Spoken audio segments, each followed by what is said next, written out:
guys, guess what? I have a really fun guest for you today. It's Lo Bosworth. She is the founder of thelowdown.com, a great website for you to all check out, and has her own YouTube channel. And she went to culinary school, so she's also a chef. She's here to share with us a great recipe for macaroni and cheese, not diet food. Not diet food, ladies and gentlemen, but that's okay. It's so delicious. You are going to love it. You're going to love it too. I am going to love it. I'm just going to go to some extra flywheel classes. We've been boiling some pasta. Al dente, just right? a little bit al dente, yeah. Because Yeah. when it cooks in the oven, it'll soak up some more of the juice and flavor, and then the pasta will finish cooking. So And you don't want it to be definitely al overcooked. dente. So I'm going to drain the pasta. So when I do macaroni and cheese in the milk, I like to infuse it with a bit of flavor so that the cheese sauce just is so overwhelmingly delicious.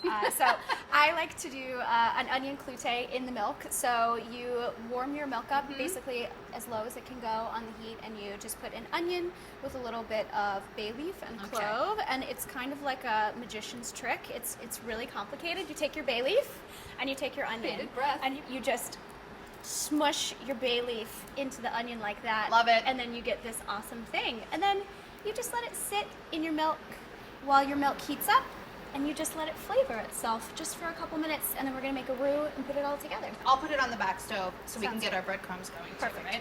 Thank you. So you learned cooking at your mother's elbow, right? For the most part, yeah. I learned how to make delicious, homey food, and it Yeah. was wonderful. And when I moved to New York, I wanted to go to culinary school to really perfect my skills.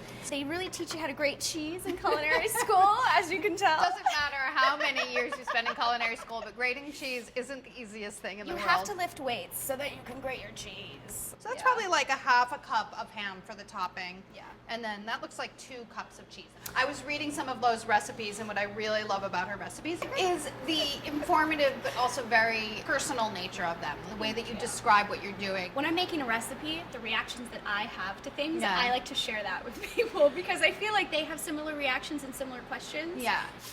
So she melted about a tablespoon of butter, and now she's frying her little diced ham. I just like to get a little bit of crispiness to it. So you went to culinary school because you Yes. really felt like you wanted to have more experience and like a little bit of weight behind what you were saying when you Yeah. were offering stuff to your readers on your website, right? Absolutely. They have to know that it's the real deal. Well, I think they know that it's the real deal. This is looking done enough for Okay. me. So can I put it in this bowl? Perfect. Throw the rest of this butter in. Let this melt, and then we're gonna add the breadcrumbs. They're just pretty much doused in butter, and we'll set them aside. Okay. Now we're gonna make our bechamel, which is really easy. We're gonna start Okay. with a roux. Equal parts butter and flour, and I like to let the butter melt completely before I add my flour. Should I get the milk now? Yeah, get the milk. So I like to let my roux cook down for a minute or two just so it doesn't taste floury.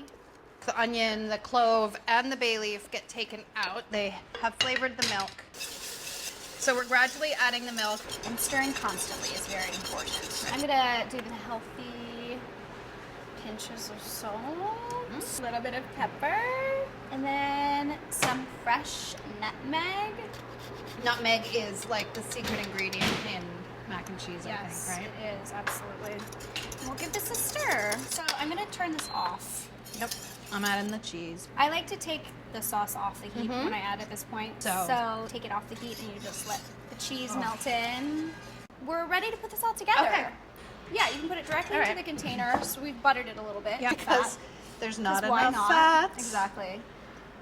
So just get the pasta in there. Crunchy ham goes in. The secret ingredient that you're not going to know it's there, and then all of a sudden. There's ham. And we're gonna pour our sauce just right on top of this. Wait. Oh, it's going to be good. Ready? Yep.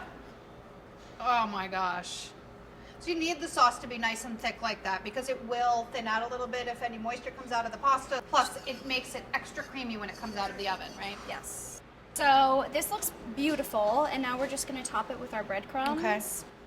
And then what temperature oven do you use for this? 350 or 375 for 15-20 minutes.